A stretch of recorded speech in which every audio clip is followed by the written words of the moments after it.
अभी आपको खलीलुर रहमान कमर की समझ आ गई, जो ये कहते हैं कि मुझे तो अपनी समझ खुद भी नहीं आती अभी तक।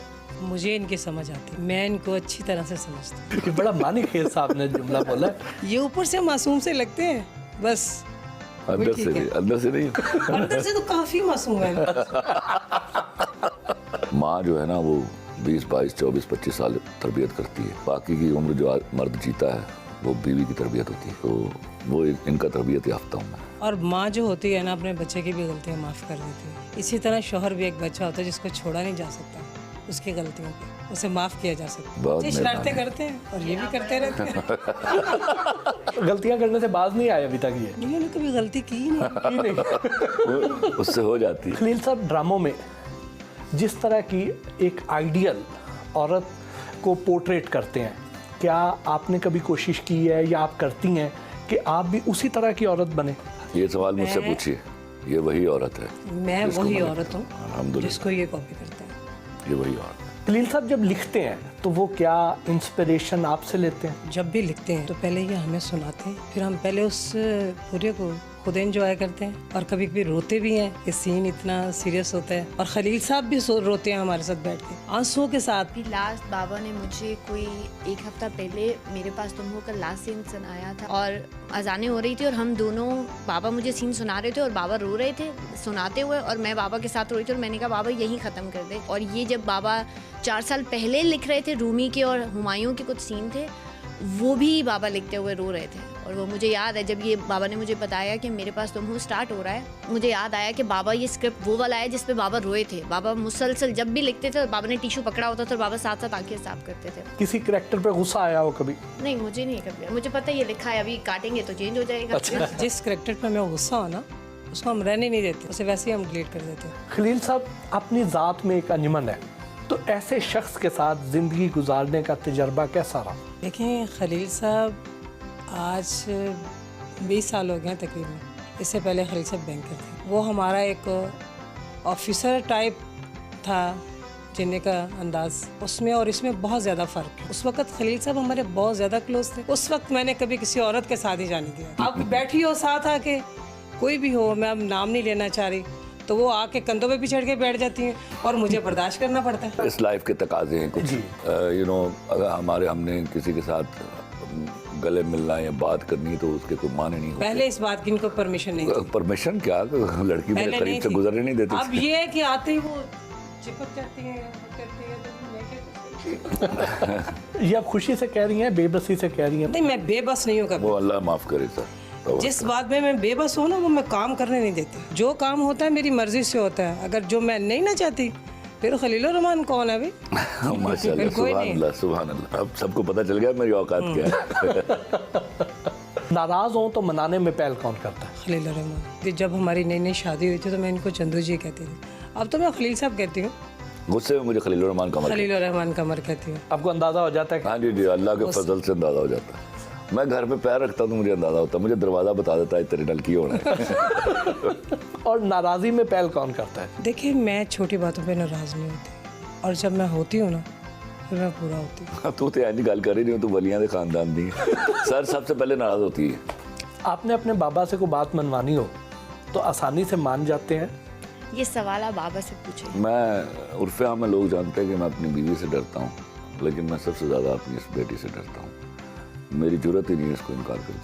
आपने खलील साहब से कोई बात मनवानी हो तो आप उनको रिक्वेस्ट करती हैं या अहकामात सादर कर देती हैं कि जी ये काम ऐसे होना चाहिए? जब मैंने खलील साहब से कोई बात मनवानी हो ना, फिर मैं हंस के बात करती हूँ, बड़े प्यार से। मैं आपको एक बात बताऊं, मेरी ज़िंदगी घूमती है इसके इर्द गिर्द। मैंने ज़िंदगी में जो कमाया ला के इसकी हथेली पे रखा। मनवाता तो मैं हूँ इससे कि चलो यार थोड़े जो पैसे दे दे मैंने। मेरा इन्फ्लेशन के हिसाब से मेरा खर्चा बढ़ता है। पैसे तो मेरे पास होते ही नहीं है, पैसे तो इसके पास होते हैं और उन पैसों का हिसाब भी देना पड़ता है। और उसका मैं इससे मैं हिसाब नहीं ले सकता, मैं अपना हिसाब देता हूँ। And I take pride. तुम कल 3000 रुपया देता सी, 10-3000 तक ही कीता ही। 3000 नहीं मैं देती, 5 से नीचे नहीं मैं देती, 5-10 देती हूँ। और मैं चाहे 25,000 का नमक ले आऊँ ना, इन्फ्लेशन बढ़ गई है तो खर्चा बढ़ गया है। खलील साहब बहुत अच्छे इंसान है, सच्चे इंसान है, खरे इंसान है, झूठ नहीं बोलते। बस कुछ खराबियाँ होती हैं बंदे। हाँ, इन्नियां खराबियां ना होते मैं तो उत्ते वहाँ फिर फरिश्ते को बस खलील साहब छोड़ो। तो मैं अपने आप में दुनिया से मैनेज किया है।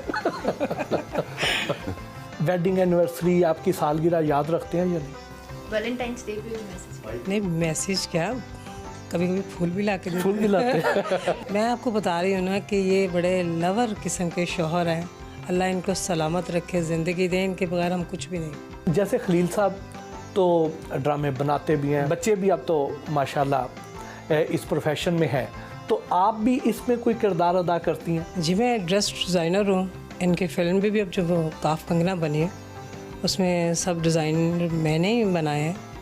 और इनके ड्रामों में लंडा बाज़ार में जो ये मेयर हुक्म थे, इसके जो जितने इनके कॉस्ट्यूम थे वो सारे मैंने ही बनाए हैं। फिर कौन सा था ड्रामा मरी वाला, तुम यही कहना, उसके सारे कपड़े मैंने बनाए थे। दिल है कि दिया है, सबके मैंने डिज़ाइन किया। मेरा सिर्फ ये है कि ये अपनी मर्ज़ी से काम करते हैं, मैं इनकी मर्ज़ी से काम करती हूँ।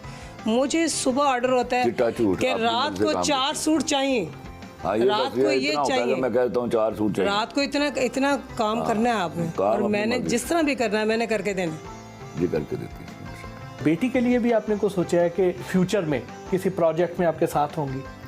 एब्सोल्युटली, देखिए वो मेरे साथ तो पहले से ही है, शुरू दिन से, जब से ये समझदार हुई है। मैं सबसे पहले सीन लिख के इसको सुनाया करता हूँ, और आज भी मैं बहुत सारे कामों में, कास्टिंग में इससे मशवरा करता हूँ, और डायरेक्टली मशवरा करता हूँ। बाज़ कास्टिंग कैरेक्टर्स के ऊपर नाराज़ हो जाती है कि ये नहीं चाहिए, तो मैं इसकी बात मानता भी, सुनता भी, और until I really convince her. और अभी I am just thinking about कि I should re-establish my production house, तो she will be heading that production house इंशाल्लाह। रीमा, आप खलीलुर रहमान कमर साहब के बारे में क्या जानती हैं, क्या कहना चाहती हैं? लंबा धागा और लंबी ज़बान हमेशा उलझ जाते हैं, इसलिए धागा लपेट कर और ज़बान समेट कर रखनी चाहिए। जिस शख्स का नाम खलीलुर रहमान कमर है, अगर इसकी ज़बान समेट दी गई तो फिर जो ख़जाने इसके कलम के ज़रिए निकलते हैं वो फिर उस अंदाज से हम तक नहीं पहुंचेंगे जैसा हम देखना चाहते हैं। मैंने इनके साथ काम किया निकी जई हाँ में भी एज एन एक्ट्रेस, और इनकी लिखे हुए डायलॉग्स मैंने बोले। इनकी सबसे एक अच्छी बात है कि लिखते बहुत अच्छा है, और इनकी सबसे बुरी बात है कि बहुत ही परफेक्शनिस्ट है। जब तक मुतमईन नहीं होते ये दूसरे को कब्र तक पहुंचा देते हैं, चूँकि काम दिल से करते हैं और बहुत अच्छा करते हैं, इसलिए कभी कभी उस काम को करने के दौरान और करने के बाद कुछ ऐसी तुग़यानी इनके अल्फाज में नज़र आ जाती है, कुछ बोलते हुए अंदाज में, तो मेरे ख्याल में उसको इग्नोर कर देना चाहिए, उसको सुनी अनसुनी कर देनी चाहिए, क्योंकि no one is perfect and no one should claim to be one, because perfection is only meant for अल्लाह। ये नहीं कि he is sitting next to me. मैं बहुत कुछ इनके बारे में बोलती हूँ, हमारी लड़ाइयाँ भी होती हैं, हमारे झगड़े भी होते हैं, मगर उसमें भी एक अदब का हमारा बीच में एक सिलसिला रहता है, एक ताल्लुक़ रहता है, मगर उसमें कई दफ़ा इनका एक अंदाज़ है जो मुझे मैं समझ गई हूँ कि वो उसमें मेरी दिल आज़ारी नहीं होती, मेरी बेइज्जती नहीं होती, ये सिर्फ मुँह का बड़बोला है। मुझे तो वो बुड़बुड़ाहट भी मायूब नहीं लगती।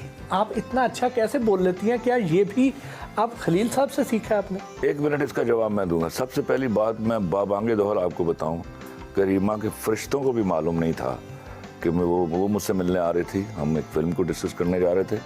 She didn't know at all कि she will be part of this program at all. It was my request कि she sitting here and she didn't know what to say about it, she is saying it all extempore. देखिए, मैं खलील साहब को भी उन लोगों में शुमार करूंगी जिनसे सीखने का मुझे मौका मिला। इल्म तो एक ऐसी ताकत है कि जितना आप हासिल करते हैं उतना ही आपको अपने जाहिल होने का अंदाज़ा होता है। सुभान अल्लाह, बहुत अच्छी बात की। इल्म तो बहुत अच्छी बात कही तुमने। दुनिया भरी पड़ी है तो तेनों की हो गया खलीलुर रहमान कमर। आप कोई मूवी ला रही हैं? जी इंशाल्लाह। मैंने एक प्रोग्राम में सुना कि कोई कह रहा था खलील साहब को एडवांस दिए, इतने साल से वेट कर रहे हैं। अरे भाई, मैं इनसे इतना, मेरी इनकी फैमिली के साथ ताल्लुक़ है गुज़िश्ता 17-18 साल से।